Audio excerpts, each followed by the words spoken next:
Hey everybody, it's Eddie from Tokyo. This is your cryptocurrency update from Japan, and Bitcoin is moving up at the time of this recording, trading at almost 61,000, up about 1.3%, pulling dog with hat up the most in the top 100 by market cap.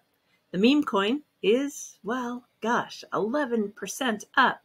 Do you know this coin has been around since December 2023, operating on Solana? It thrives purely on speculation. It's decentralized, and yes, it has a community. And the community controls the governance. A finite supply of 998 million tokens. It's seen a 143,800% increase in the last few months. The developers have chosen to remain anonymous. And in the case of meme coins, I'm telling you, it's all about community. Moving right along, you've most likely heard that CoinDesk wrote an article that was so far off the mark about XRP. And not only did Brad Garlinghouse shame them by noting in a post that the industry needs CoinDesk to be better, but X even gave it a correction. Let me show you what I think is shameful. I shared their 2023 rate card. Listen to this. To place a high-impact banner, a display ad, on their website, it's $12,000 for a flat daily rate. I don't care how many visitors they may get. If the articles are not fact-checked, the ad placement, I think, is worth zero. I'm going to jump to just a little bit of politics, and no, not the Trump-Biden debate. I want to talk about Brad Garlinghouse. I've got a short clip about his contribution to the Fair Shake Super PAC, and John Deaton also spotted.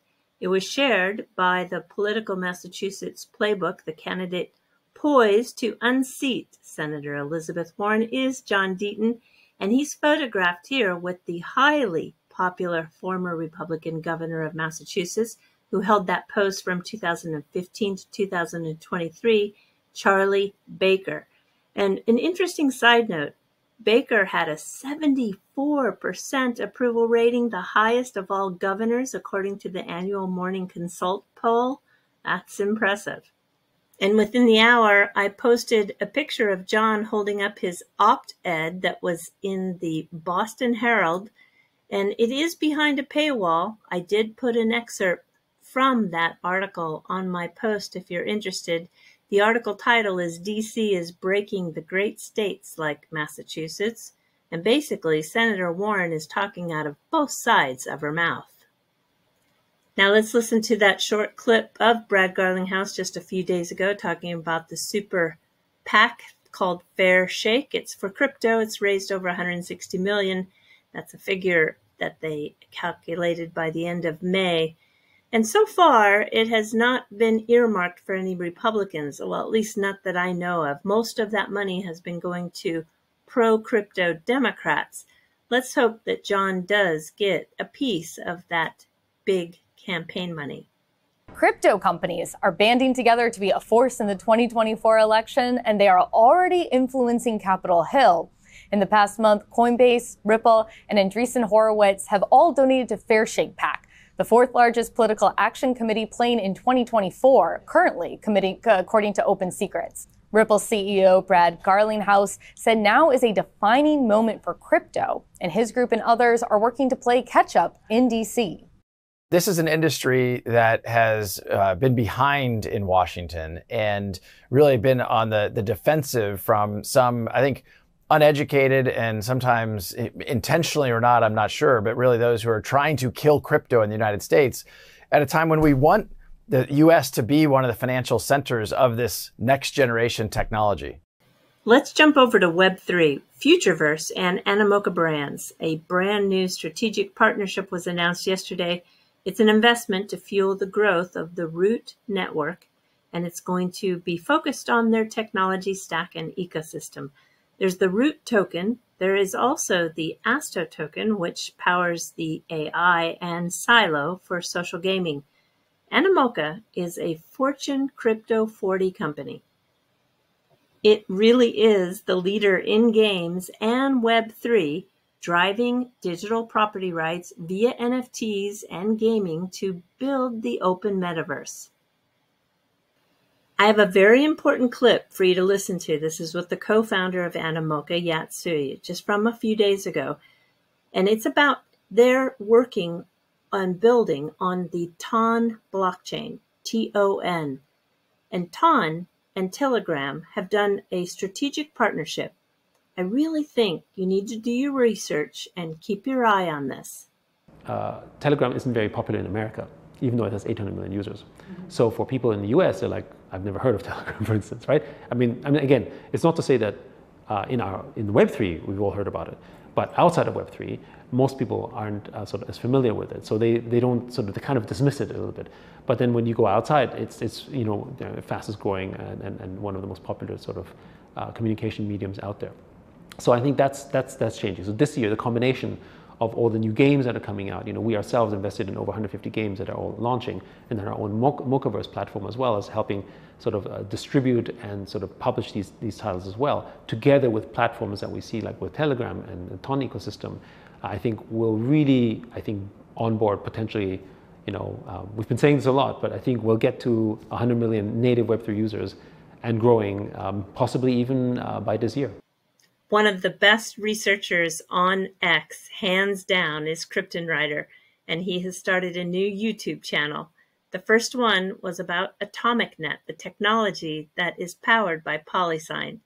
Boy, I'll tell you, you will be entertained with facts.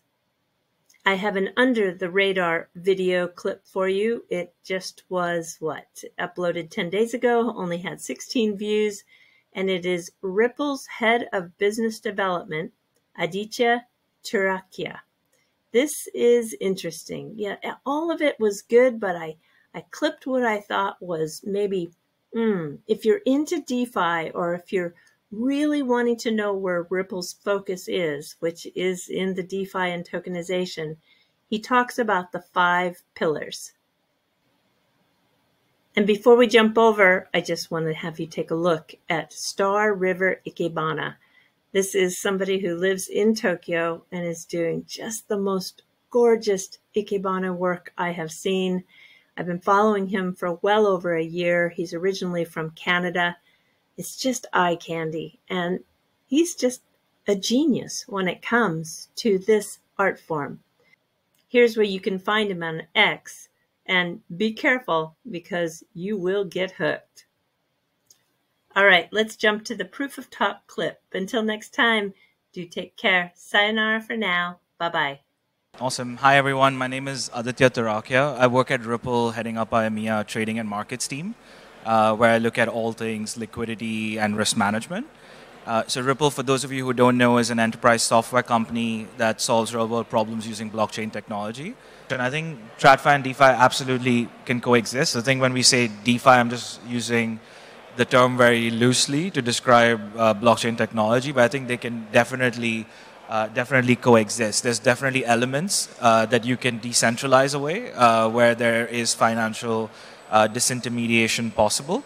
But at Ripple, we look at it in 5 different building blocks. I think it's an interesting way to look at it.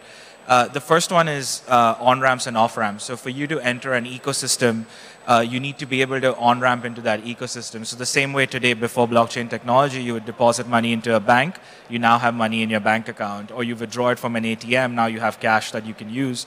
Similar on-ramp kind of model exists today. We use stable coins to move into and out of the ecosystem. And then you can operate within that blockchain technology. I think the second thing that we look at, or the second pillar, is around tokenization. So tokenizing any kind of asset of value allows you to express that value on-chain. So once you've on-ramped or off-ramped that particular value, you can represent that value on-chain, which is really important because then it creates those composable blocks within which you can interact. Thirdly, once you're able to tokenize those assets, you want to store them. You want to be able to hold it in a safe space. You want to have keys to it. You want to be able to you want to make sure that your keys don't get lost and your crypto is not lost forever. And so custody solutions are fairly important. Once you're in the space, I think liquidity becomes very paramount. So even if you're in the space, if you can't really exchange an asset or use it for any particular type of commerce, which is where DeFi and TradFi really intersect in that regard, liquidity plays a very prominent role. And lastly, for institutions to really come into the space, they gotta be comfortable with the AML KYC risk and sanctions risk that they have in interacting with players on chain. So blockchain is great because it's transparent, it's open, you can track every transaction, but it's also anonymous. So until you know who the wallet belongs to, etc., it's very tricky to get comfortable in terms of you violating any of those laws. So I think there's a lot of solutions coming up there, but these are the ways that TradFi and DeFi can actually coexist in the long term.